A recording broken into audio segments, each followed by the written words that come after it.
Hello,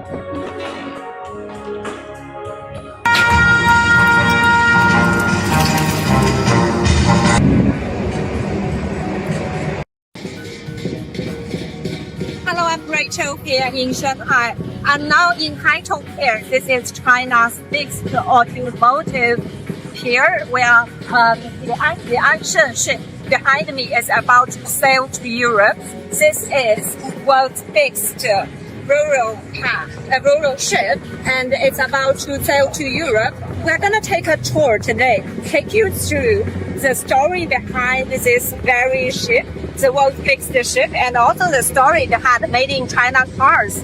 Those made in China cars behind me, you see in the screen, they are about to go to Europe, and those cars really shows China's strength not only in manufacturing but also in exporting, showing how China made in China cars are becoming more and more popular overseas. The one you see behind me is about to ship to European countries. And take a closer look at those cars.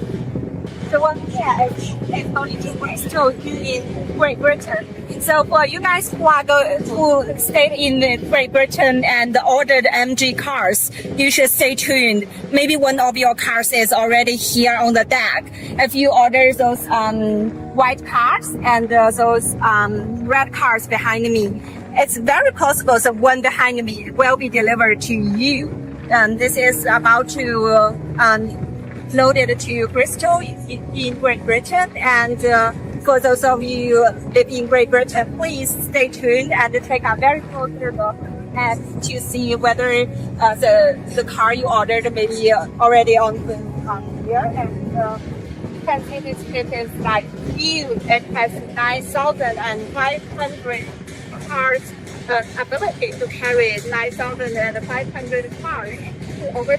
This is the biggest road ship, like by far in the world, not just by China but also by the world.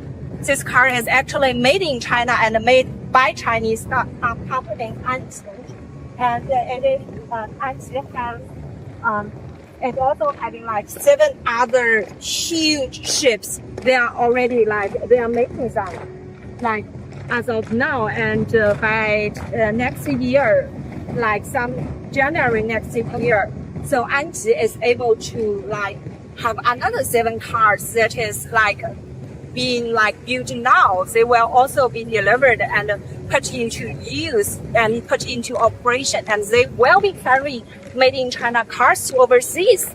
And in the interview we did with Anji and Haichong Pier, they mentioned that they see those cars as the bridge between China and the world, not just by exporting but also by importing. Because when those cars go to Europe and Europe and Latin America and other Australia, New Zealand and other popular destinations, they are also carrying international brands, international cars back to Chinese market. So they are really a very good showcase of openness, not just about Chinese cars going to the rest of the world, but also about international brands making their way, debuting in China and in Chinese market. As you can see, the one behind us is taken on Anji Ansheng, and they are going to UK, and those cars are NEV. So NEV is a huge topic, not just for China, but also I believe for a lot of you in European and European countries and in Australia and New Zealand. So in NEV only makes a very small part of Chinese cars exporting back 5 years ago. But now NEV is a huge part of Chinese exporting cars. So the number we have for the first 4 months in this year is that we see a huge up by Chinese NEV cars, that is by 50%. So Chinese cars and EVs are getting very, very popular in the first 4 months of this year. And we see like NEV is also a very, very huge topic, like for the Auto Shanghai 2025, which is the world's largest auto fair, just ended in Shanghai as of like 2 weeks ago. And during the Auto Shanghai 2025, we actually be able to talk to a lot of international car dealers. A lot of them come from like Middle East, European, and they told us like Chinese cars are getting really, really popular. One of the things international consumers really interested in is like how Chinese cars are green and also very smart.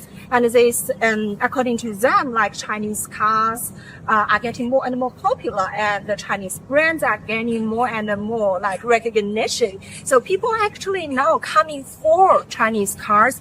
They know what their brand is, they know what Chinese car brand can do, and they just come for it. And they become really, really popular. And we also see this trend in Auto Shanghai 2025, where a lot of like Chinese automakers announce their plan to expanding in overseas countries. For example, SAIC Motors, which is China's leading car company, they announced this strategy of going global. It's called Glocal. So this first part of this word is global, and the second word is local. They put it together and become this new word. It's called glocal. So the strategy basically is like while SAIC Motors is going global, they try to stay local and relevant to local market. So basically, when they try to get into new countries and new regions, they use very different strategies. Like for example, they would rely a lot in like Southeast Asia. They would rely a lot on KD manufacturing sense, and in like Australia and in Europe, NEV is a huge topic. They would definitely put a lot of strength in that. And when they are expanding in Africa, they would test in some very important like countries and as a testing point, for example, Egypt and such, and using those countries as a step into like African countries and markets. And also like for SAIC markets, it has already reached 75 countries and regions so far. It has a plan of reaching 100 countries and regions this year, and the number will even go to 120 like countries and regions by the end of next year. So this is a very, very huge mission, and we definitely see a lot of like new faces in going global. For example, NIO. This is a very, very new Chinese automaker with history, I think, less than 10 years. They are also going global, like in I think the goal is like 25 countries and regions with Firefly and NIO, and they are going global in a very new, interesting strategy. And so we are seeing a lot of interesting things happening with Chinese cars going global. There's NEVs, there's new faces, new products, there's intelligence in new cars. There's a lot of exciting things like, and also we understand this ship itself is very interesting as well. Like, for example, the Anji Ansheng ship behind us is actually a very green car. This car is actually capable of using dual fuel. So basically, this car. So if you guys don't know, like this ship, like normally a Ro-Ro ship or any ship going overseas or going like overseas, those ships like can last for 30 years.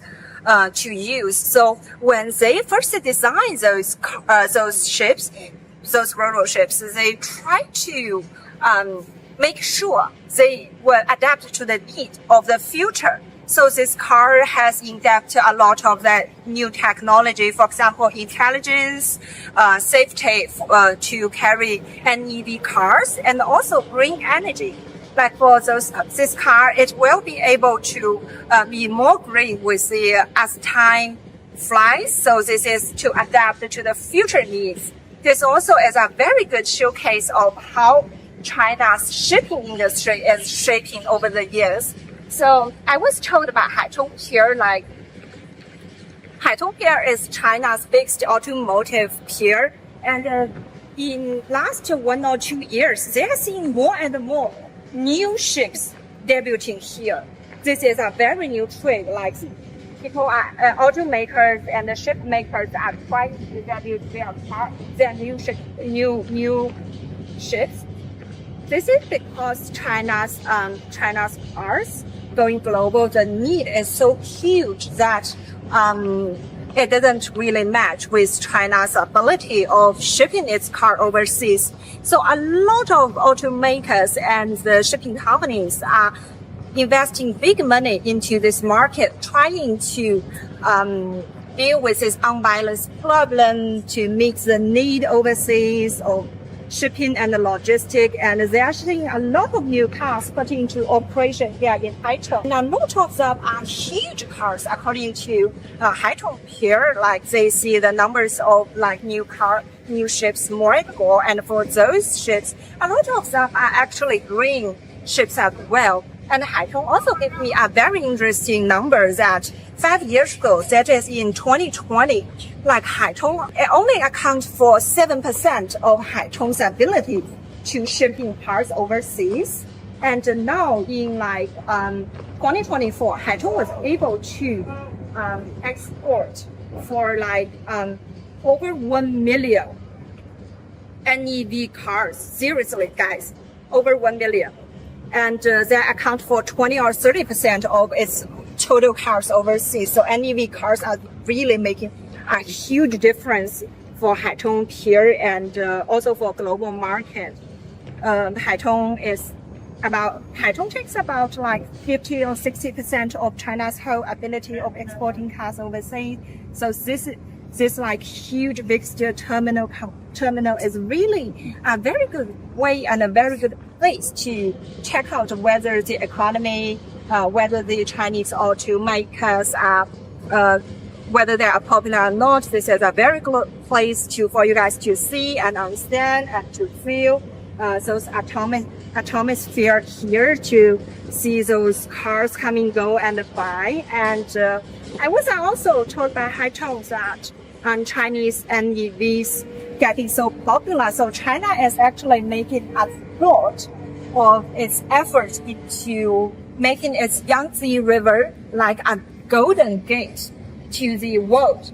So a lot of Chinese automakers are in Chongqing, Wuhan, Wuhu, and Shanghai, that is along the Yangtze River. And nowadays they are able to ship those cars from the upstream of Yangtze River and to the downstream here in Shanghai, where they will take those huge ships to international places where like you guys may be able to test drive and maybe even like own those Chinese new cars. So we are very happy to see you guys here to check out how Anji Ansheng and bring the stories to you. And this ship will sail to Europe very soon and hopefully bringing your cars to your doorstep. This is Rachel from Shanghai, and thank you so much for staying tuned.